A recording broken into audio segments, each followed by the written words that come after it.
A low-class Saiyan became a high-class pain in the tail for a certain galactic emperor. Hey guys, MasterCoX here. Now, Bardock and his TV special are highly regarded in the Dragonball universe. Even though he wasn't an original creation of Akira Toriyama's, that honor goes to Katsuyoshi Nakatsuru and the Toei animation team, the father of Goku has been fully adopted into the show's lore. Were Bardock's actions the main reason why Freeza decided to destroy planet Vegeta along with most of the Saiyan race? Well, possibly. Possibly not.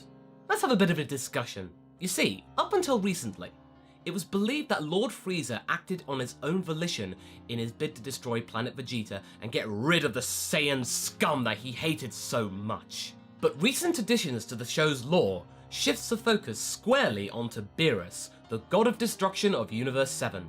He was the one that was originally going to destroy planet Vegeta, but he couldn't be bothered, so he got someone else to do it. Yeah. So does that mean my discussion is pretty much invalid? Planet Vegeta's fate was sealed, irrespective of whoever shot the metaphorical gun. Well, I believe that its fate could have been shifted somewhat, or the whole destruction may not have happened if a certain little Saiyan chose to keep his mouth shut. If Bardock hadn't risen from the woodworks, planet Vegeta might still be around. Or at least around for a few more decades. Hey, we might have actually got Vegeta as the king of all Saiyans for once. God, imagine that. Beerus, as you know, is a heavy sleeper and an overall lazy person. He is commonly known to take naps that last centuries. A little snooze, that could be, I don't know, maybe just a decade. He instructed Freeza to take care of the Saiyans because he believed them to be a pest. Not a menace, but just a pest. Something that annoyed him, got under his skin. But not quite enough for him to actually do the deed himself, because it was a little out of the way. He couldn't be bothered to go that far across Universe 7 to go and do whatever had to be done, so he gets Freeza and his seemingly unlimited resources to do the task. It's a win-win. He can go for his nap, and the Saiyans are dealt with, so yeah, wash his hands of that one. And this was all because King Vegeta either made an inadequate footrest, or he didn't give Beerus the most comfortable pillow in the universe to sit on. Wow, talk about harsh. Why Freeza though? Well, according to Battle of Gods and Dragon Ball Super, Beerus and Freeza actually got along pretty well because, you know, they share a mutual passion for destruction, they like blowing stuff up.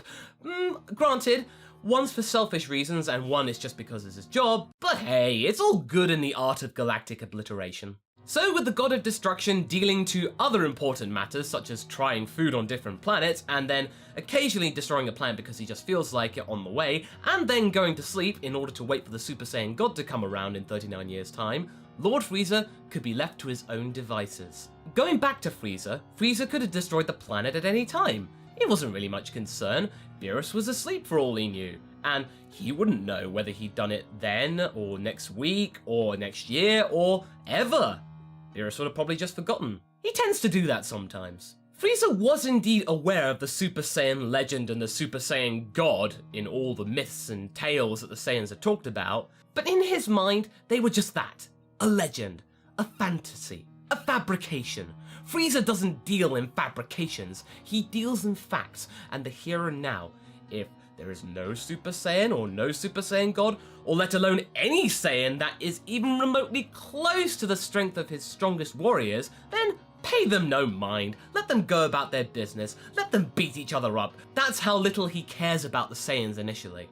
That is until Bardock and his crew managed to conquer planet Kanasa, something that Frieza's warriors previously could not do.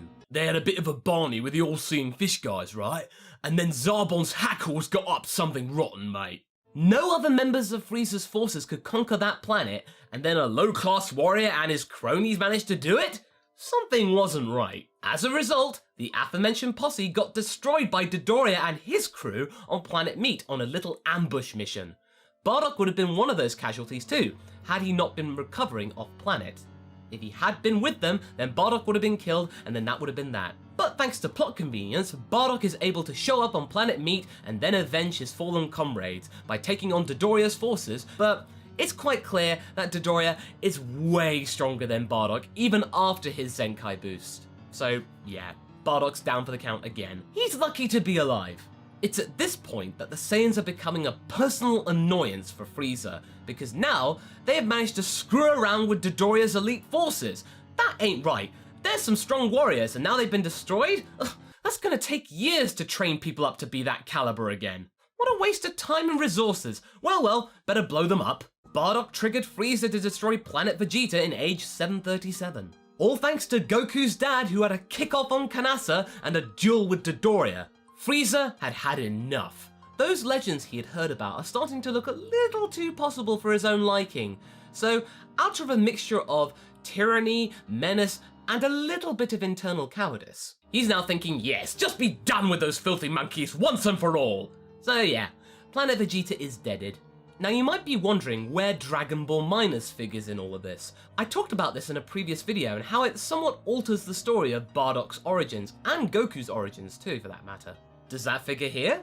Well, you have a point. That manga was penned by Akira Toriyama himself, and the Bardock TV special was created by Toei Animation with Toriyama's overall guidance. If you're going to get into a bit of a squabbling match about what's canon and not canon, then you could consider that the Dragon Ball Minus manga is more realistic to what Toriyama's view was. But as Toriyama said on record, he really liked how the TV special came out. He actually shed a tear, it was that good. So in terms of quantifying which one is more realistic and which one isn't, it's a bit hard to say. It's actually pretty subjective. But I will say that the manga states that Freeza intends to destroy Planet Vegeta in 1 month's time. There's a lot of things a guy can do in 1 month.